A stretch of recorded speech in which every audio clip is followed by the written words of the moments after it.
Goeiedag,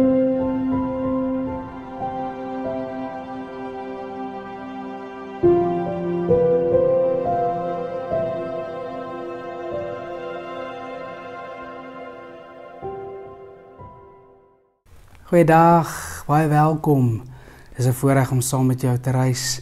Terwyl jy hierna luister, is jy al waarskynlik iewers in op pad of jy het al dit deel gemaak van 'n bepaalde ritme ook in jou lewe.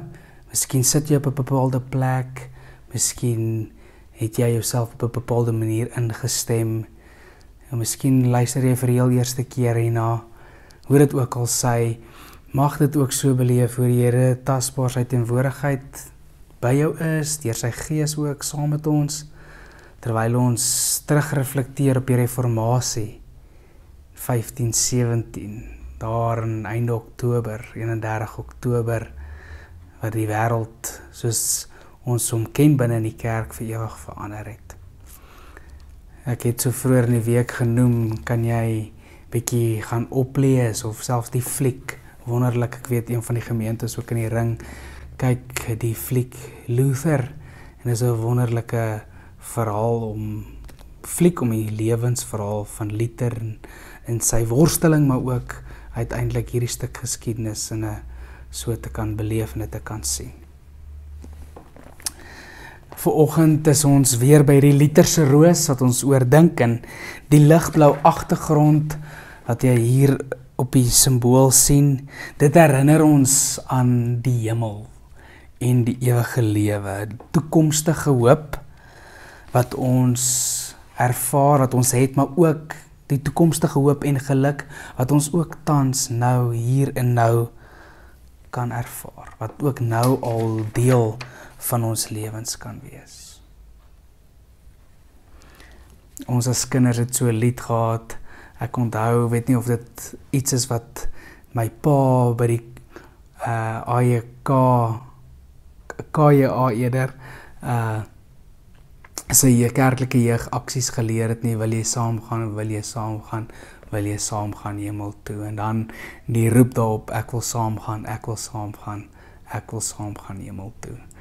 Ek onthou dit van my kinderdae, en dis amper hierdie gedagte, is die wete dat ek hierdie lewe het, die lewe by God van 'n gelowige,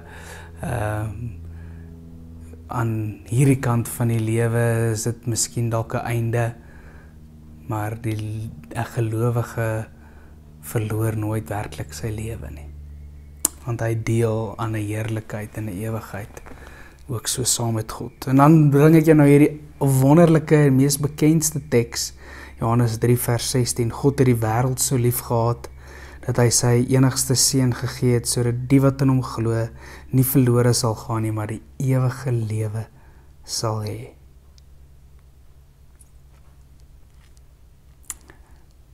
God het die wêreld so lief gehad, dat hy sy enigste seun gegee het, sodat die wat in hom glo, nie verlore sal gaan nie, maar die ewige lewe sal hê. Petrus praat van 'n erfenis, 'n onverganklike, onverwelklike erfenis. Die lewe waarin daar nie 'n einde is nie. Maar ook die absolute voorreg van die heerlikheid en die teenwoordigheid om ook so in God se teenwoordigheid te mag wees. Wanneer jy miskien dalk die kans het, wil ek jou aanraai om so by Openbaring 4 en Openbaring 6 en daar te gaan lees, en daar hoor jy amper hierdie lof wat hierdie hemelwesens of hierdie engele maak, hierdie lof wat hulle bring. Aan U toe kom die heerlikheid tot in alle ewigheid. Amen. En amper daai nimmer eindigende lof, dat ons ook deel daarin mag hê. Mag die Here vir jou, wanneer jy bietjie dink oor jou lewe, miskien is dit 'n wonderlike uitnodiging om oor te dink, om bestekopname te maak oor jou lewe. So, hoe lyk my lewe?